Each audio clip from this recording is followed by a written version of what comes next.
Thank you for that beautiful anthem. That was a beautiful anthem, wasn't it, by the choir? I mean, Reverend Kim was pointing out even that line, as a parent calms the fear when there's pain and sorrow. What a beautiful the words and images of who our Savior is as our good shepherd.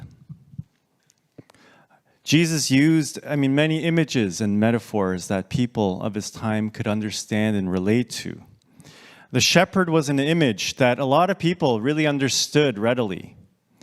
I know that image of shepherd and sheep, that's not necessarily part of our daily experience. So it takes a little bit of imagination to really get into and understand the images and metaphors that Jesus was using. A shepherd would have his flock of sheep. And the shepherd cannot always be there, so the shepherd would entrust the sheep into a sheep fold. Okay, so the sheepfold is surrounded by a gate. And what happens is the gate keeps the sheep safe and secure while the shepherd are attending to things they need to do. Okay? And so the thing is, it's not only one flock that is put there. It's kind of almost like a common ground. So other shepherds too, they put their sheep into the fold so that that they're all there and safe. I kind of had a funny image. It's just a bunch of sheep, bah, bah, like it's like if they spoke language, they'd be like, "Yo, what flock are you from? Yo, what's up, what's up, what's up?" Okay, that kind of scene, just mixing and mingling, right? But then when it's time, a shepherd would come and the gatekeeper would let the shepherd in. And the shepherd would start calling for his own sheep. And he knows the sheep, so he'd start calling. And often shepherds had their own sounds as well. I'm not, blah, or, And those sheep, they would recognize the sound. And then they would start going. So they would separate. They'd be like mingling, yo, so. And then, oh God, yeah, that's my guy. I got to go, right? And then they'd start going, right? And then the shepherd would then lead them out of the sheepfold, and then they would start a journey to find pasture, right? Food. And because they eat a lot, sometimes they have to travel far places to find places where they can eat and graze, right? This image, it beautifully depicts our spiritual life, right? We're milling about, doing our thing in life, but when Jesus calls, we hear his voice, and we go, and then we follow him. And Jesus leads us out into the pasture. It's a beautiful depiction of our spiritual life. And I think the feeling that comes when we think of that kind of image, it's of a very kind of peaceful and serene a journey, isn't it? And I think often this kind of imagery is influenced too by David's famous psalm, Psalm 23, where he even starts the psalm this way. The Lord is my shepherd, I shall not want. He makes me lie down in green pastures. He leads me beside still waters. He restores my soul. Very beautiful, peaceful feeling and image that comes to our mind when we think of the shepherd leading us. But we know from our own experience that life is not always peaceful and calm, is it? Sometimes life is filled with heavy winds and stormy weather. Right? The wind begins blowing violently and the trees start shaking. You see the branches like waving wildly in the air. Skies that were once sunny become all of a sudden dark and cloudy. A storm starts brewing and you can hear thunder in the horizon. And then the rain starts coming down. Slowly at first, but then it starts build and then you can then start hearing it pounding on the roofs.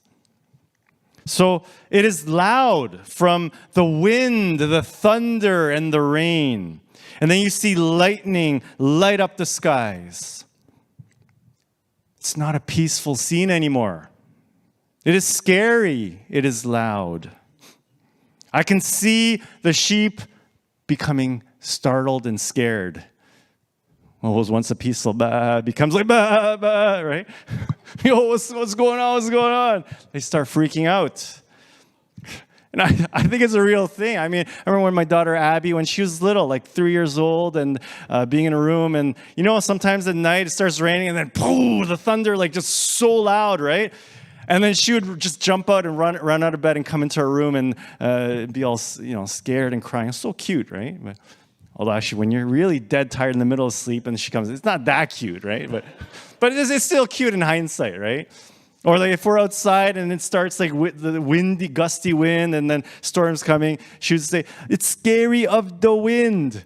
So she was, that's cute, right? The sheep don't remain quiet. They get loud when all these things are happening. And then pretty soon, it is one sheep starts baaing out of fear, and then it gets contagious, and the sheep around them starts baaing, and then all of a sudden, all the sheep, it's so loud from all the fearful baaing, right? I don't know, there's a word for it. Is there a word for it? Anyways. So when the wind, the storm, and the sounds of the other sheep it's like a cacophony. It's hard to hear anything else. And so even if in that moment, the shepherd will come to see, are my sheep okay? Let me gather them. Even the shepherd tries to call out. The sheep might not be able to hear, right? The shepherd. Because it's so loud. And his voice is drowned out by all the other noise. And this is actually a perfect time for thieves and bandits to come. They climb up the sheep fold wall, and they come in. They lure the sheep because they're fearful, they're panicky, they don't know what to do. They'll be like, "Come here, come here, come here." They lure them away so they can snatch them and then tie them up for their own use, whether to sell them or to eat them, right? That's the perfect opportunity for thieves and bandits to come in. I think this is a good picture of what life can be like nowadays, especially. There's a lot of noise around us, right? There's the noise of chaotic events in the world. There's noise of constant change and uncertainty. And there's a lot of noise from the unrest in our minds and our hearts. A lot of noise. Life these days is often not like that green pasture and still waters that David is talking about. Life is more like those heavy storms and loud thunder where it's just hard to hear anything clearly. I think us people, we too are like those scared sheep. We become loud from the fear that we feel. And other voices of people around us become louder as they too become fearful. And you hear these voices all around you, right? On your phones, on social media, on YouTube. You hear all sorts of voices and opinions. Oh, you should do this, you should do that. Doesn't make you feel better, it just makes you feel a little more anxious. And thieves and bandits, they're like the ones they know. Oh, I think these people are starting to feel really worried. I can go in and I can speak to them, enter their minds, and then draw them to me. They come with answers to your problems and solutions for your fears. Because our church, we've revived our Instagram account, Caitlin and others, they were like, "Hey, Reverend Simon, you should get an Instagram account too, connect with our church." A long time I was like, "I don't know, man, I don't know." So I did. And after like 2 weeks, if I scroll, all I see are these like hockey feeds, how to improve your kid's stick handling or do this and do that. And I'm starting watching, I'm like, "Oh man, am I doing it all wrong? Am I been training this guy all wrong?" I'm starting to get worried now, right? I mean, these people make all sorts of promises. Do this 10 minutes a day and see him become like a superstar all of a sudden. So I try to do that. But but then someone else is like, no, do this every day. And then, so what do I do, man? Who is correct? I want the magic bullet, right? They make all sorts of promises. But deep down, they don't really care about you. They just want your money and your attention, right? And they're there to profit from it. And then sometimes the loudest voices are really within you, within your head, right? Within your heart. Sometimes your fear and buried pains, they can be the loudest voices. Isn't that true? They can be the loudest voices. Your fear voices all sorts of worries and concerns and worst case scenarios, and then you start to get scared, And for some people, their pain cries out for attention. They try to bury it, but it makes itself heard, and it starts saying things like you're not worthy. You're not very special. You need to prove to others that you're good. I mean, all these voices within you, around you, those trying to come into your mind and enter into you, it creates a deafening chorus of noise. In the midst of all this noise, how can we hear the voice of our good shepherd? How do you know whether you are following the right voice? It is hard to know. It can be confusing trying to figure out what God's voice is and which voice to follow, isn't it? Sometimes God just seems to be so quiet or even mute and far away from all the noise around us. So I was really reflecting. What do you do if you are trying to listen to God, but you don't hear God's voice, or you don't know what God's voice is? What do you do? And I realized when you cannot hear God's voice properly, or you're unsure whose voice you're following, first thing, don't force it. And try to convince yourself, this is God's voice. Okay? Don't do that. That can be dangerous. You can convince yourself that this is God's voice when maybe it's really your own fear or desire or greed speaking. Right? So many times people use God as a justification for their own desires and agendas. We are very good at convincing ourselves that this is that when it's not really that. Right? So hearing God's voice, really starts with humility. Sometimes we just don't know.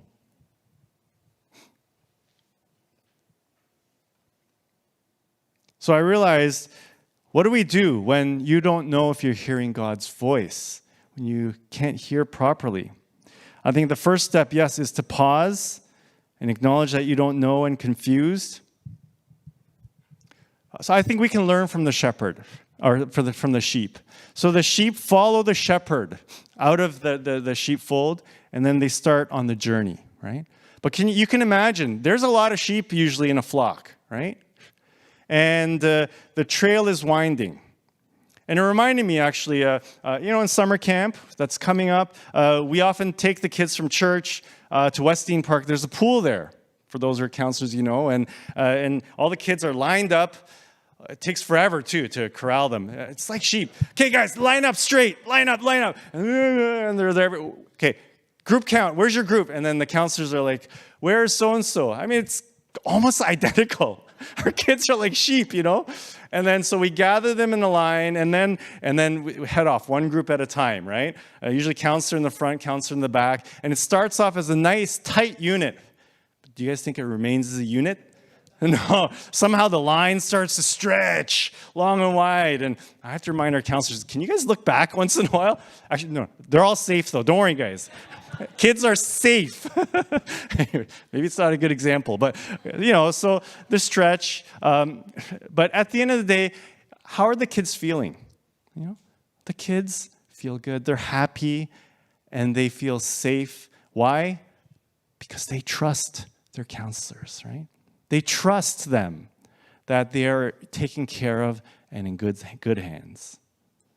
It's the same with these sheep that are on the journey. I mean, it's a long journey. It's often days at a time. So the shepherd will be leading and the sheep will be following initially. But sheep, they see some grass, they'll stop and graze, and they'll see some other things. They get distracted and then so they won't all stay together in a pack, in a clump.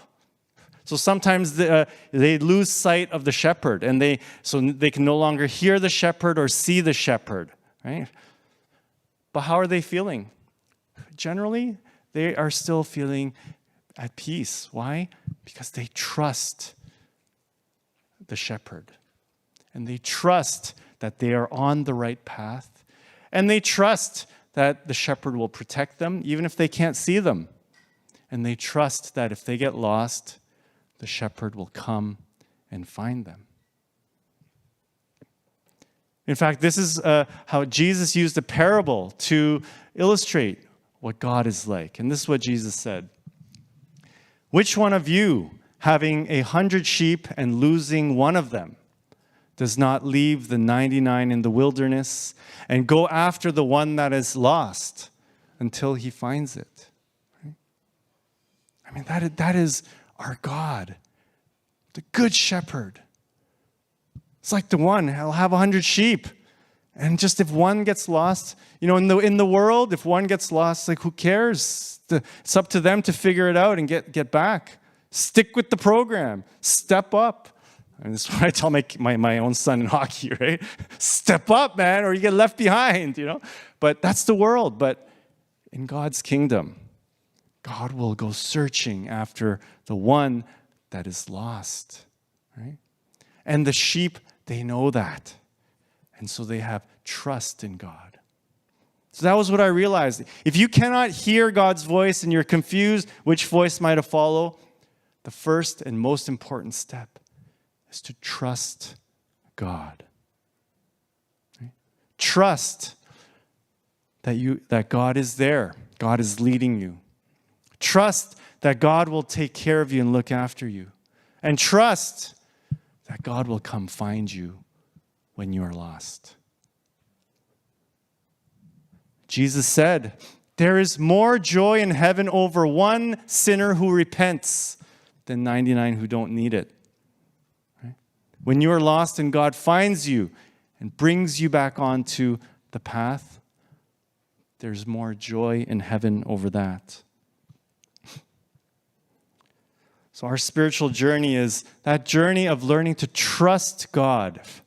And as that trust grows, then what comes with that is peace. Peace. I may not see the Good Shepherd because he may be far ahead and I'm kind of straggling behind, but I trust that God is looking after me and God will find me.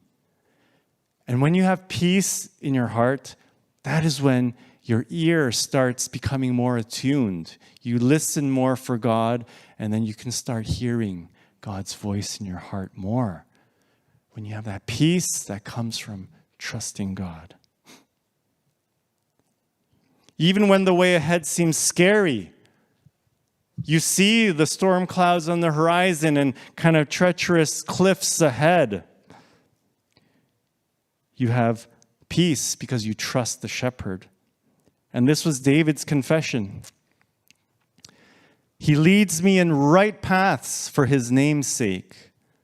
Even though I walk through the darkest valley, I fear no evil, for you are with me. Your rod and your staff, they comfort me. What an amazing image of that peace and trust, even in the darkest valleys. So I realized following God with trust is more important initially than being able to hear Him. Okay? Following God with trust is more important than being able to hear Him. But then I realized the next question is, well, how do you know if you're following God? How do I know if I'm on the right path or not? So I was really meditating on that question. And something came to me. Here's a clue to let you know if you're on the right path or not. It's by asking this question. Am I becoming a more loving person? It's a very simple question. Am I becoming a more loving person? Am I becoming more understanding, more gracious, more forgiving, more generous in heart? Or am I kind of becoming more grouchy, more closed-minded, more judgmental, more short, more narrow and distanced from people? If that's the case, it could be a hint that maybe I'm not on that right path of following God with trust.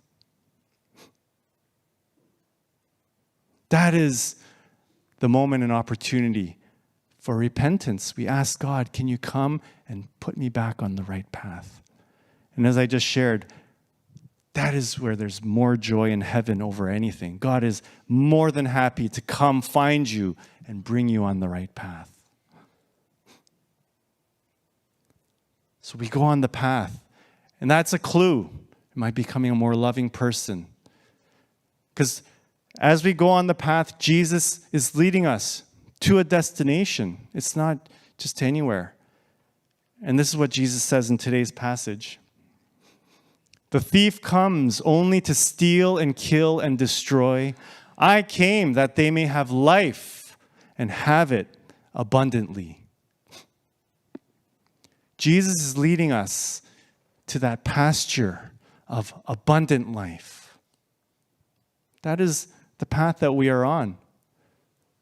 And what is that abundant life? I mean, that's another question I was reflecting on. And I think the Gospel of John has a lot of so deep messages about what that abundant life is. Jesus said, another metaphor, we are the branch, and we just sang that song, right? And He is the vine, right? When we are connected in the vine, that's another metaphor for following God. When we do that, the abundance that results is fruit that is born. Your life becomes fruitful. You bear fruit, so it produces, it's productive in that sense, but it bears fruit, delicious fruit that others can eat and enjoy. That is an abundant life, is it not? Producing fruit that others can really enjoy and eat. And St. Paul described what this fruit looks like. The fruit of the Spirit is love, joy, peace, patience, kindness. Summer camp counselors, you want to sing the song from Summer VBS? Faithfulness, gentleness, and self-control. Right? The fruits of abundant life. Hence that question, am I becoming a more loving person? Am I bearing this kind of fruit in my life? I mean, it's not a straight incline. We go up and down. One day, yes, I'm loving, and trust me, parents know this. One day we're loving, and next day we're actually not, right? But I'm talking about the overall arc and trajectory. How is my heart being shaped? When you follow God with complete trust, your life will bear this kind of fruit. Beautiful, tasty fruit that connects you with others in a rich and abundant way. This past Friday, it was kind kind of a big milestone day in my life. I turned 50. In my own words. Woo, yeah, okay, woo. 50. My youngest cousin, she was like, whoa, Opa. I was like, I know, man. It's a large number. It's huge, right? And then I was joking, yeah, I think, and then someone said, here's to another 50 years. And I'm like, come on, man, let's be real. If that can happen, that's a miracle and a blessing of God. But the fact is, the reality probably is, I'm probably closer to the end than I am to the beginning, right? But what can I say? I was reflecting on this. There's so many thoughts and memories. But one significant thing about this milestone, it was 10 years ago when I changed course in my life, right? From my previous career to what I'm doing now and entered ministry. And 10 years, and this past 10 years have been filled with so many things. I mean, good and bad and ups and downs and many challenges too entering ministry. I studied business, and in business, you seek the growth markets. Where's there opportunity and growth? Church, it's not a growth market, right? It's a declining market. But that's where God called me now. That's where I entered, right? So in terms of strategy, bad choice, unmarketable. But what I can say is that I've experienced so much abundance. Right?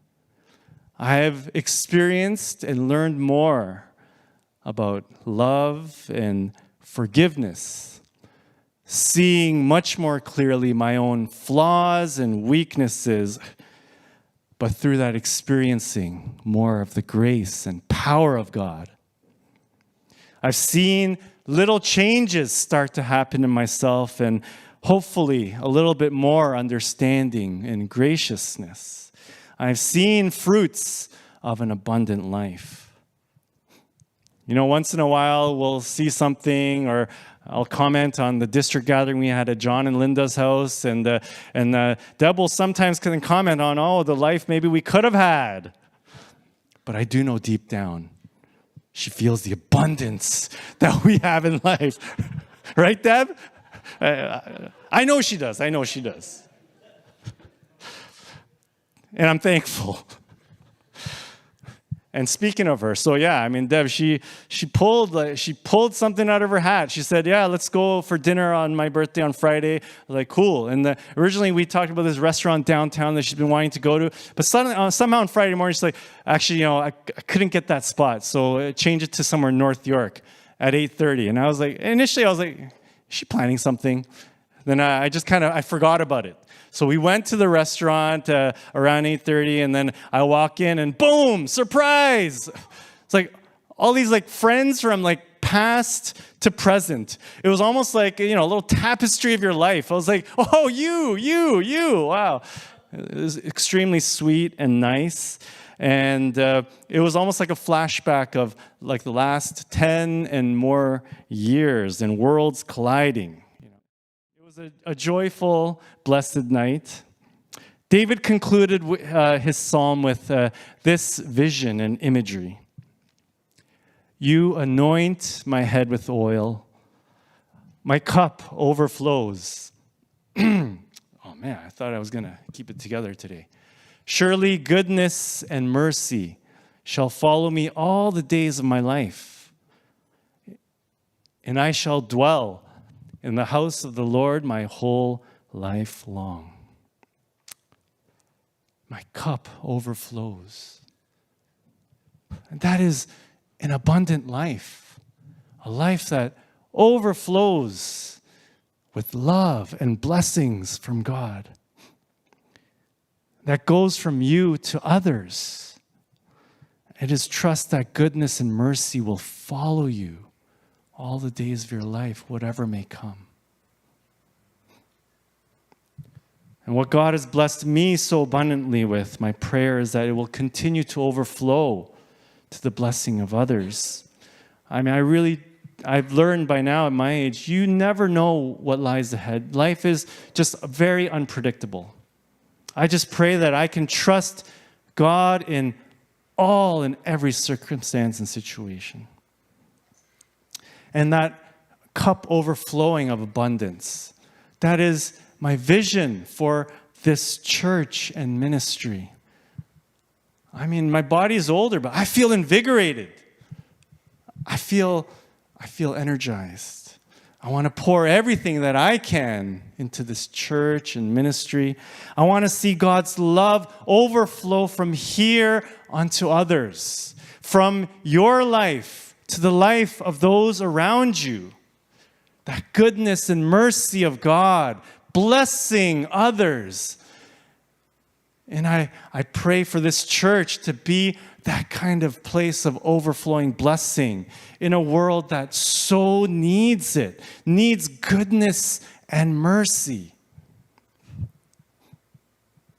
I don't know what the future holds for us and this church, but I face it with complete trust in our shepherd. Who knows who will experience the love of God through you, through your cup that overflows. That is an exciting vision, is it not? The abundant life begins with our complete trust in God. That will give you peace and train your ear to hear God. The path will become more clear. May God bless all of you, each of you, with abundant, overflowing life. Amen.